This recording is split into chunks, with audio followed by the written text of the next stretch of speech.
Welcome to Vinny's Twisted Tales, where every sip comes with a shiver and every shadow tells a story. I am Vinny, your crypt keeper of cocktails, your bartender of the bizarre. Pull up a stool, if you dare, because tonight's tale is not for the faint of heart. And don't worry, I remember everything, even the secrets you wish you could forget.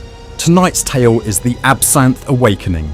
It was a slow night at the Hollow Vale, the only bar in existence where Halloween never ended. Cobwebs hung from the ceiling like forgotten whispers, the air thick with the scent of aged bourbon and something darker.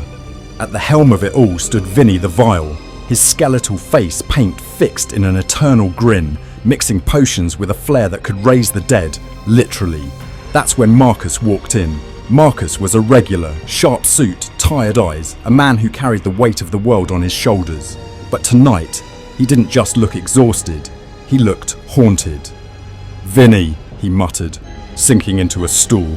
"I need something strong, something to help me forget."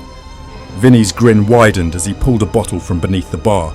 The label had been scratched off and the green liquid inside shimmered under the dim, flickering lights. "You ever had a drink that lets you see beyond?" Vinny asked, tilting his head. Marcus scoffed. "You mean blackout drunk?" "Yeah, too many times." Vinny merely chuckled and slid the drink forward. "Oh, this ain't about blacking out, it's about waking up." The drink was an eerie shade of green, swirling as if it had a mind of its own. A single cube of sugar dissolved into mist as Marcus lifted the glass. He drank. At first, warmth spread through his body, a slow, pleasant burn. Then, the shift. The bar around him melted, the walls stretched, pulsating as if they were breathing. The jack-o'-lanterns flickered, their carved grins widening far beyond what was humanly possible. The floor beneath him twisted into blackened tendrils, slithering like something alive. And then, the whispers began. "Marcus!" He spun around, his pulse hammering. Shadows moved where there should have been none. The patrons at the bar, some still laughing, some slumped over drinks, began to blur, their faces warping into grotesque, elongated grins. And Vinny hadn't moved, but his eyes, they were glowing. What did you give me?" Marcus stammered, gripping the bar as reality flickered like a dying candle. Vinny simply leaned in, his voice a low, silky hum. "You wanted to forget. But Absinthe remembers." Suddenly, Marcus's reflection in the bar mirror wasn't his own. It was someone, or something else. A version of him with hollowed out eyes, lips stitched shut, screaming silently from the other side.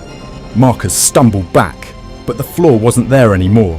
He was falling, spiraling through an endless void of green mist and ghostly figures, all whispering his name.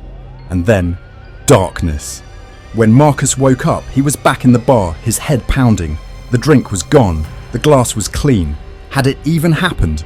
Vinny wiped the counter with a smirk. "Welcome back," he said.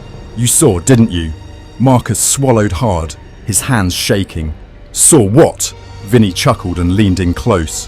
"The truth." And from that night on, Marcus never touched Absinthe again. But sometimes, just sometimes, when he glanced at his reflection, he swore he saw something else looking back.